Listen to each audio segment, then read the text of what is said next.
So I wanted to be in the path of totality for the 2024 solar eclipse.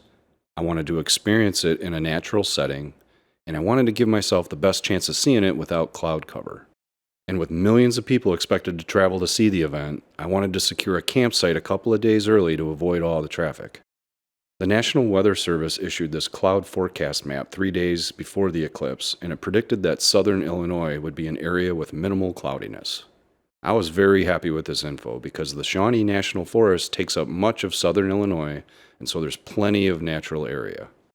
It turned out that 3 days was just enough time to grab one of the last remaining campsites at Lake Glendale. They were actually all out of campsites, but they let a small number of people, including myself, to set up camp in an overflow area. There were no fire pits or picnic tables here, but we had a restroom, and it was a peaceful place for avoiding all the highway traffic. The morning of the eclipse started out with heavy cloud cover, but it was forecast to clear up before the time of the eclipse in the afternoon. The next thing I wanted to do was find a spot to see the eclipse in a natural setting. I decided the best way to do that would be to get as far away from any roads as possible by hiking or biking somewhere, and that's when I discovered the Tunnel Hill State Trail.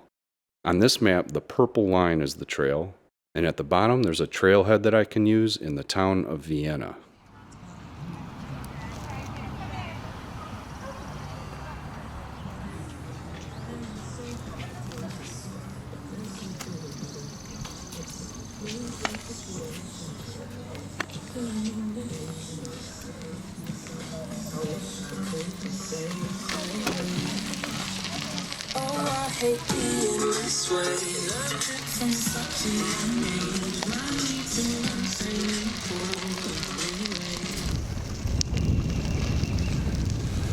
All right, the sun is trying hard to burn its way through these clouds. Got about 2.5 hours before the eclipse. I like the way this is trajecting. I'm also pretty happy with my decision to take this bike trail to try to find a spot.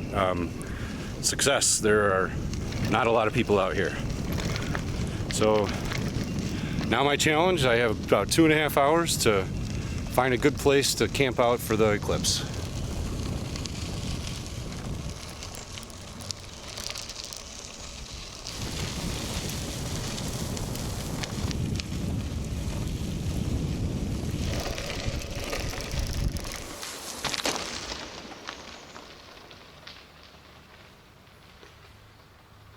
Wow, this is a beautiful trail, no doubt. I'm starting to get a little nervous though. All the property on either side of the trail is all private. So like right here we have this great expanse, would be a good area to watch, but it's private property. I can't leave the trail. And also the trail is kind of following a low valley, if it's following anything. So I'm worried about being able to find a good vista where you can see for a couple miles. But that's the worrisome news. The really good news is the sun has successfully been burning off these clouds.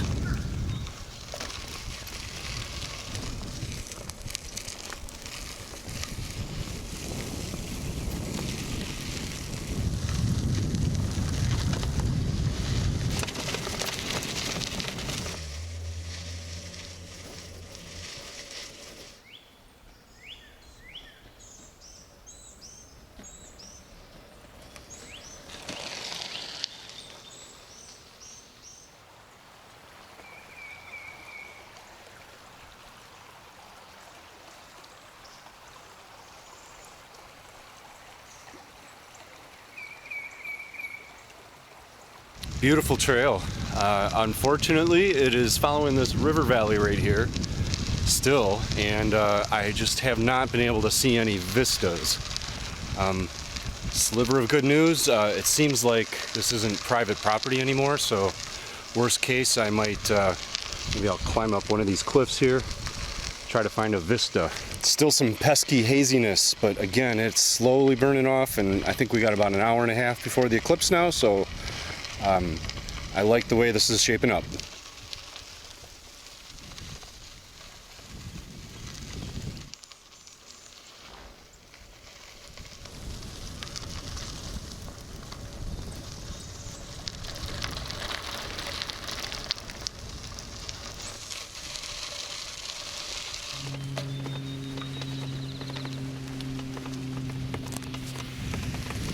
right, I think I found my vista.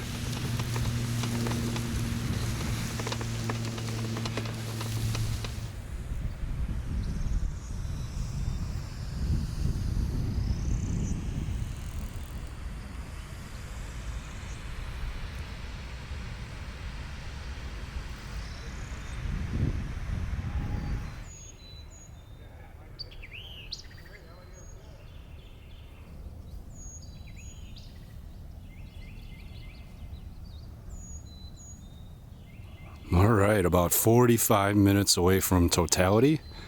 The eclipse has actually already started.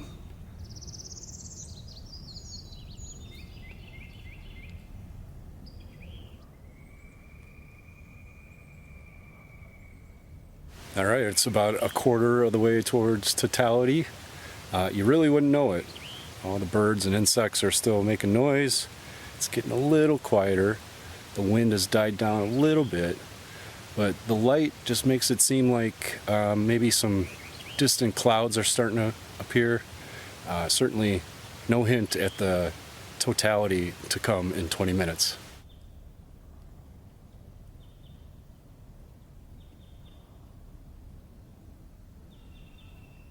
All right, we're about halfway to totality.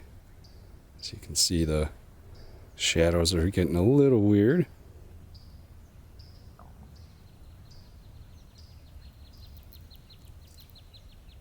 It's also quieted down. You can still hear the birds and the insects, but it's definitely quieted down. Wind has died down too. Yeah, now things definitely starting to feel weird. I mean, it's dark as if some kind of thunderstorm could be coming, but it's obvious that there's no clouds in the sky. So it's starting to feel weird.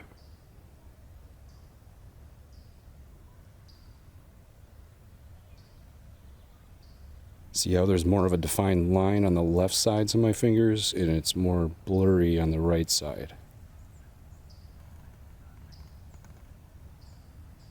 The clouds in the general direction of the sun are taking on a really odd color. Very ashy, I would say. 3/4 of the way towards totality.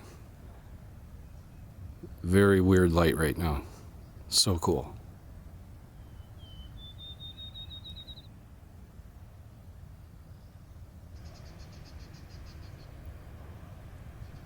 Started to cool off a little bit.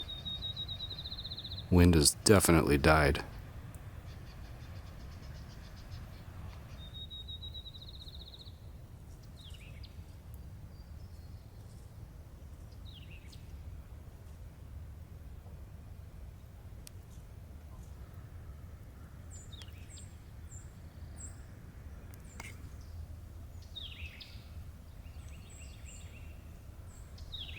Sun is about 90% covered right now.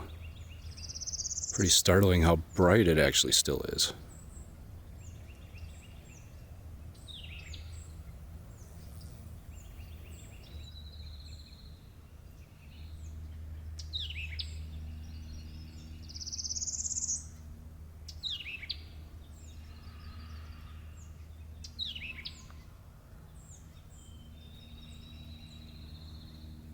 You can still hear the birds, but they're a little different. Really the most noticeable thing are all the airplanes flying up overhead, getting their glimpse of totality.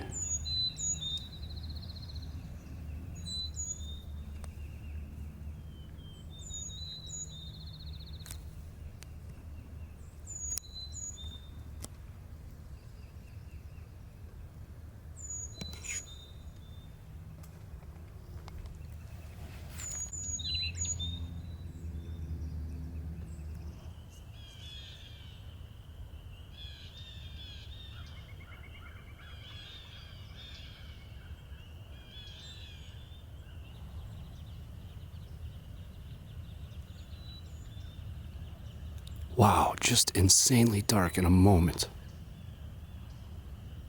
And almost immediately the frogs start up.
Very cool shadows cast by the sun through this Juniperus virginiana.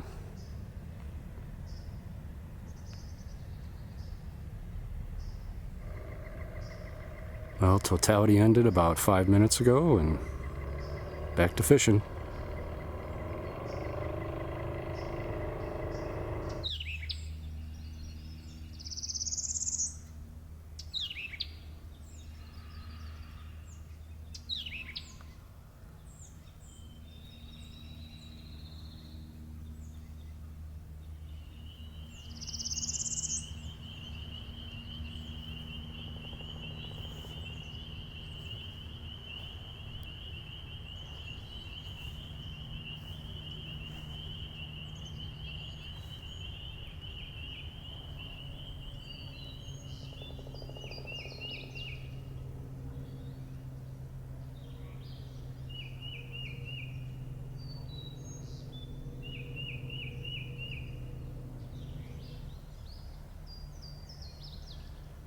Boy, that had to have been confusing for those poor frogs. I mean, they woke up in an instant, and now they're down.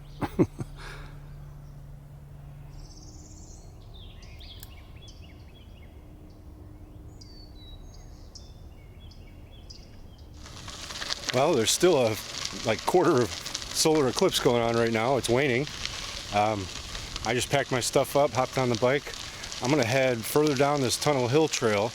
I'm gonna try to get to the tunnel. Basically just avoid all the traffic and crowds.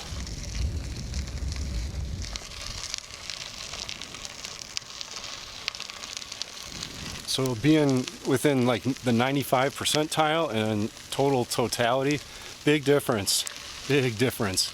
That was pretty crazy when the final 30 seconds and then just boom, darkness. And then right after that, the frogs just kicked on.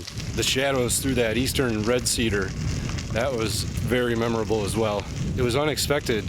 You saw it better in that tangle of shadows than you did in like a firm shadow, like my fingers or large tree branches.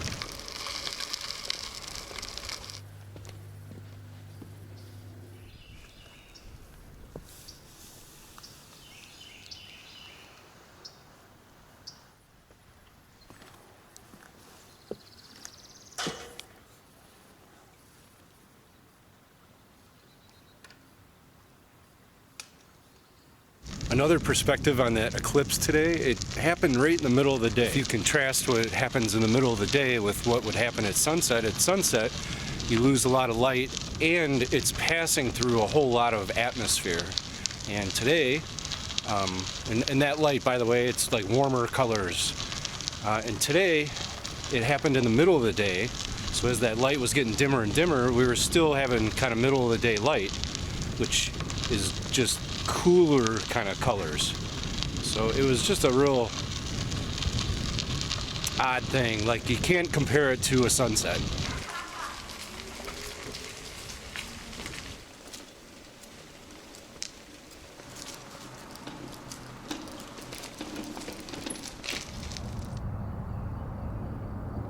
Well, I rode the trail north all the way to its namesake, the Tunnel Hill, and even a bit north of there.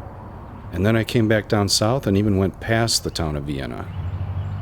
A lot of plants and animals showing themselves here in southern Illinois in early April. These wooden fruits found all over the trail are from sweet gum trees. In the deciduous forests of eastern North America, usually the understory trees will leaf out and start to flower before the overstory. The most common one I was seeing is a type of maple. This one is called box elder. Another understory tree is hophorn beam. It's a member of the birch family, and so its flowers occur on these catkins. The bark on this tree is often described as dish raggy. The tree that is leafed out the most this time of year is the Ohio buckeye, with its palmately divided leaves.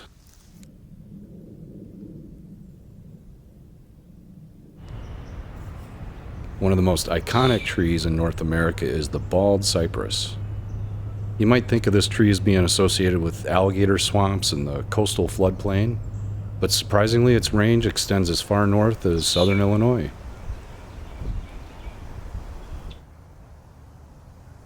The understory tree with the showiest flower is flowering dogwood. Pawpaw trees also flower this time of year. People describe the scent of these flowers as unpleasant.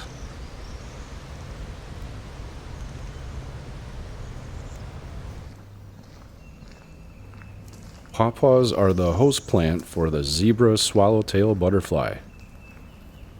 If you see one of these butterflies, you know there's a pawpaw tree nearby.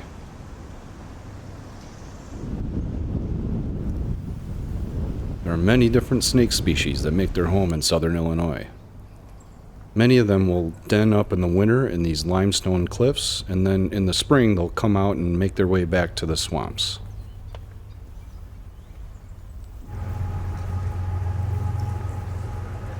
This is the only one that I saw emerge. This is a plain-bellied water snake.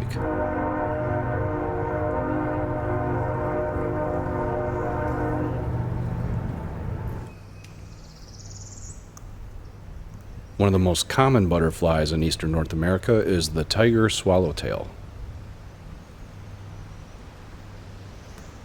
This butterfly has several host plants, which is probably why it's so common.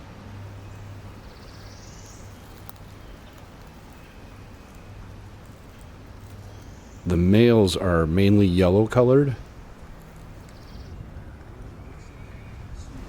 The females are dimorphic, where they can be yellow with blue spots or just be dark blue overall, like this one.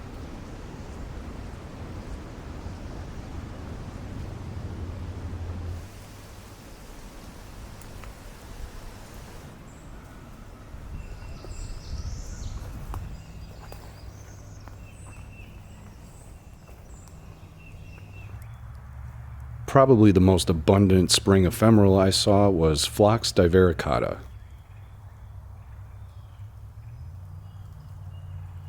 Note the oppositely arranged leaves.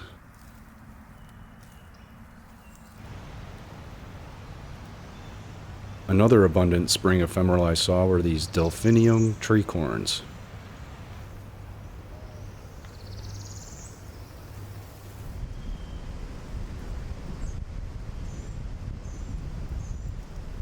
I'm going to leave you with this last plant, which is actually pretty uncommon in Illinois. It's called a wild hyacinth.